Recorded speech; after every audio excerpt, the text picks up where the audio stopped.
Sans y réfléchir, je peux citer 5 ou 6 jeux qui ont influencé de façon notable mes goûts en matière de jeux vidéo. Parmi cette petite bande, celui qui nous intéresse aujourd'hui est Castlevania Symphony of the Night sur PlayStation 1. Mais si vous avez lu le titre de la vidéo, vous savez que je ne suis pas ici pour parler de lui directement. Il est juste là, en tant qu'enfant, ayant vampirisé son père. Symphony of the Night commence là où Rondo of Blood finit. L'histoire d'Alucard est la suite de celle de Rector Belmont.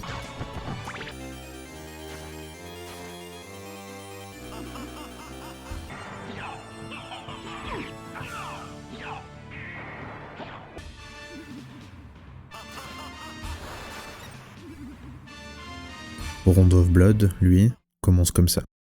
Vor langer Zeit lebten die Menschen glücklich und zufrieden. Niemand bemerkte den Schatten, der sich langsam über ihnen ausbreitete.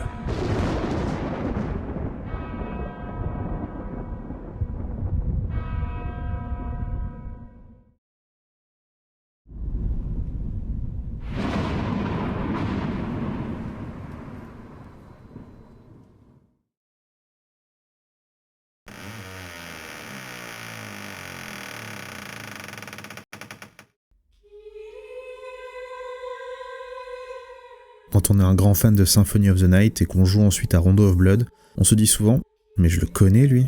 En effet, la plupart des sprites de la symphonie sont repris de la ronde. Mais est-ce que cela signifie que le jeu le plus récent est la version améliorée, la suite qui corrige simplement les défauts du premier ? Pas du tout. Les deux sont complètement différents.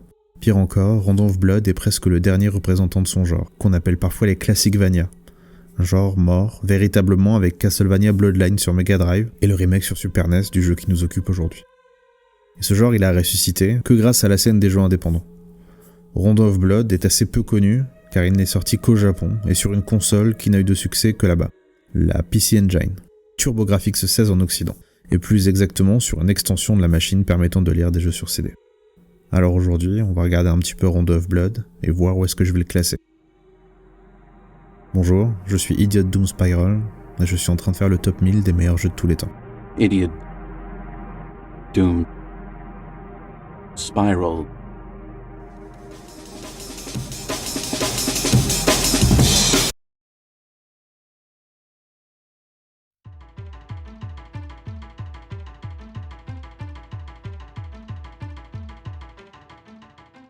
C'est donc, comme je l'ai dit, un Classicvania, ou pour ne pas utiliser un néologisme, un jeu d'action plateforme à thème horrifique, où on joue un tueur de vampires, là pour mettre une branlée au comte Dracula, énième fois ressuscité.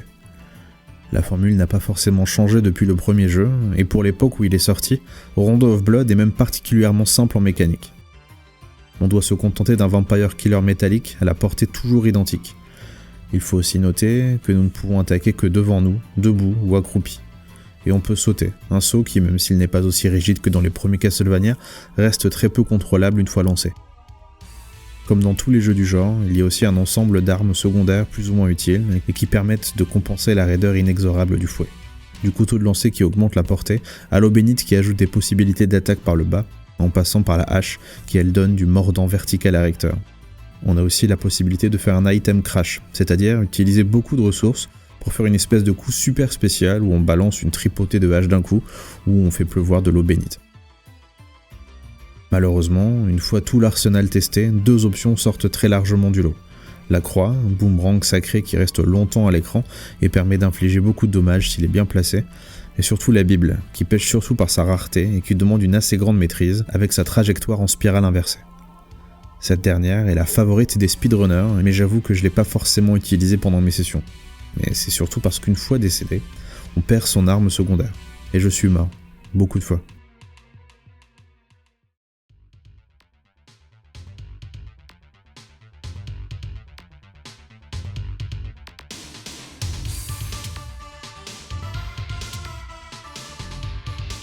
Rondo of Blood est du genre difficile, et même si je suis fier de l'avoir terminé sans utiliser de fonction de sauvegarde d'émulateur, s'il n'y avait pas de continu qui permette de recommencer en début de niveau une fois un game over infligé, j'y serais encore. Il y a un moment où j'ai eu vraiment beaucoup de difficultés.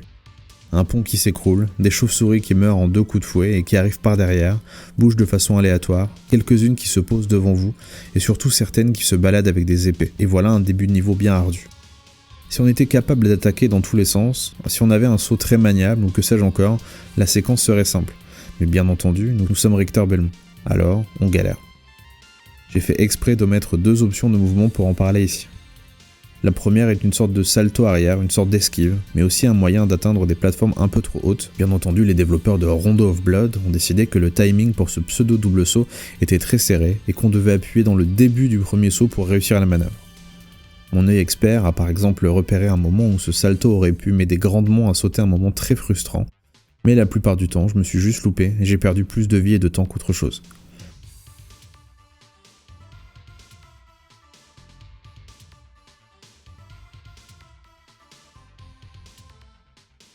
La seconde option de mouvement un peu plus sophistiquée de Richter est un moonwalk qui permet de se mouvoir vers l'avant en attaquant par derrière. Parfait donc pour ce pont aux chauves-souris breteuses qui surgissent majoritairement derrière, mais le fait que certaines se plantent dans le sens opposé et mon cerveau fatigué n'ont pas réussi à vraiment exploiter la technique. Au final, la meilleure façon de passer cet instant a été pour moi d'essayer d'éviter les satanés chiroptères pour à la fin courir comme un idiot vers la sortie.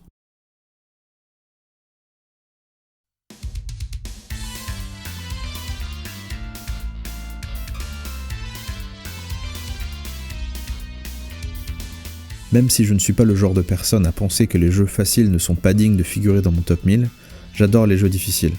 La difficulté de Rondo of Blood et des Castlevania avant lui est thématique. On est un humain, un peu amélioré, armé d'un fouet un peu magique, qui décide d'attaquer le château des Seigneurs des Ténèbres, 1000 fois ressuscité. On doit s'attendre à ce que l'escalade soit un minimum rugueuse. On y affronte la mort avec un grand M, avec ses saletés de faux volantes, des centaines de squelettes en tout genre, la créature de Frankenstein, un sorcier hilar et le fantôme du même sorcier, des gnomes chevrotants sur des oies, le portrait du capitaine d'un bateau au pouvoir digne d'un méchant de JoJo's Bizarre Adventure, et des tas d'autres trucs plus ou moins grotesques.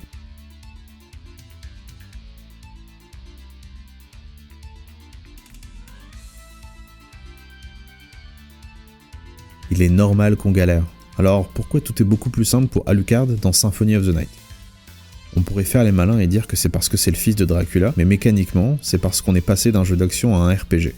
Je suis mort 30 000 fois sur un pont dans Rondo of Blood, et je n'ai pas eu d'autre choix que de devenir meilleur moi. Dans Symphony of the Night, il suffit de gagner un peu d'XP, trouver une meilleure arme et acheter la blinde de potions. Je suis le premier à adorer ce qu'est devenu Castlevania, mais j'aurais aimé que le jeu d'Alucard ne marque pas la fin des Classicvania. Rondo of Blood est un jeu qui fait peur, pas parce que les têtes de méduses volantes sont effrayantes en soi, mais parce qu'on n'a plus qu'un poil de cul de vie et que c'est la première fois qu'on arrive aussi loin. Alors après, il y a une solution pour se faciliter la vie dans le jeu. Elle s'appelle Maria, et elle balance des oiseaux au visage de ses ennemis, et ça fait carrément plus mal qu'un fouet métallique.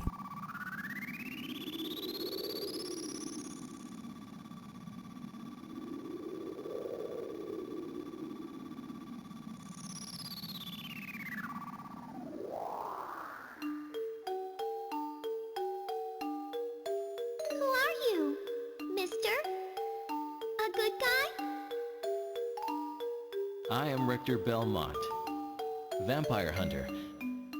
And you are?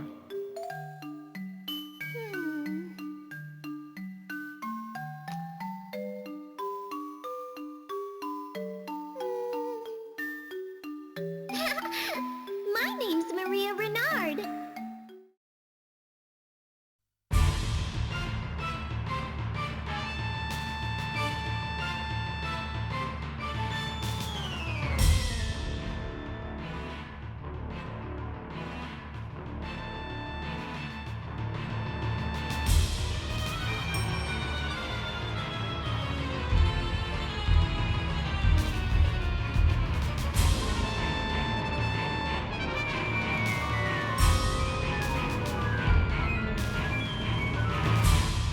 Je ne vais pas épiloguer sur les mécaniques de Maria, elle est un peu plus fragile que Richter, mais elle a un véritable double saut, et ses options offensives sont bien plus fortes.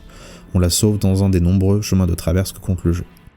Une des forces de Rondo of Blood est en effet le fait qu'il y a tout un ensemble de niveaux parallèles, avec leur propre lot d'ennemis, ce qui rajoute de la diversité à un jeu qui était déjà super éclectique.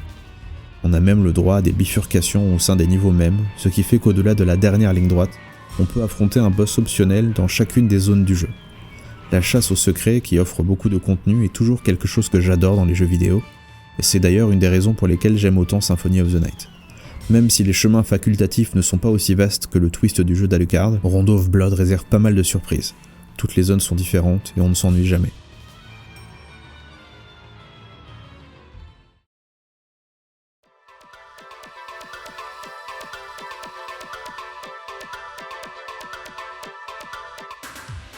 Si vous me connaissez un peu, vous savez que je porte une attention spéciale à ce que j'appelle l'ambiance.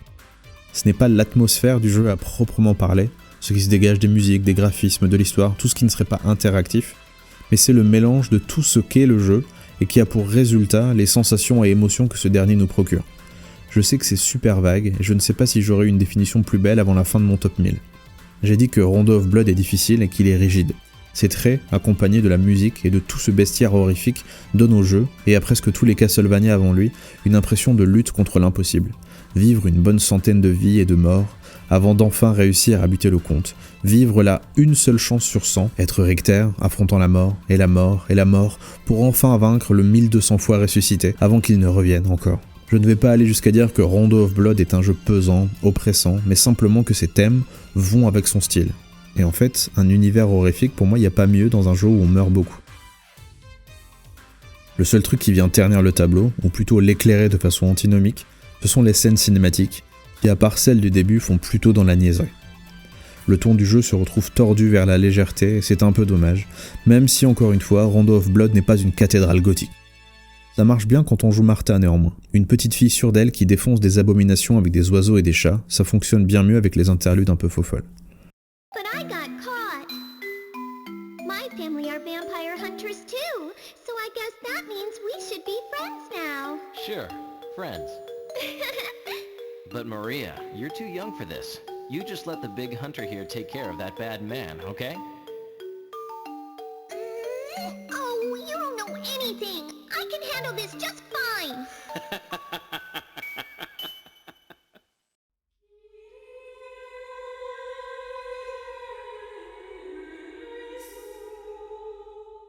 Alors, est-ce que Rondo of Blood va être plus haut dans le classement que Symphony of the Night ?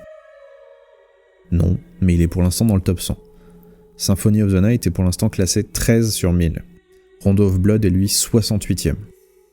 Cette difficulté viscérale va vraiment bien avec les thèmes et l'atmosphère. C'est le genre de jeu qui me donne envie de tout fouiller et même de devenir meilleur pour y retourner avec plus d'entrain.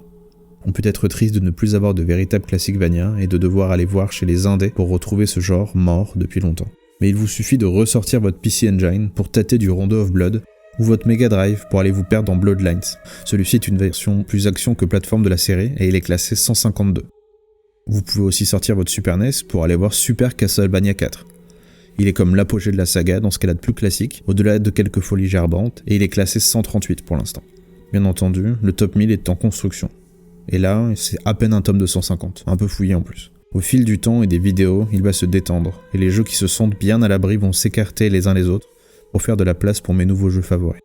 Alors je pense pas que Rondo of Blood va finir en bas du classement, et au fond de moi, j'espère qu'il va rester dans le top 250. Ce que j'ai envie de dire, c'est que si le genre est mort, les jeux ne le sont pas. Ils peuvent être découverts maintenant et être autant appréciés que s'ils venaient de sortir. Puis de toute façon, est-ce qu'on peut se lasser de ça ?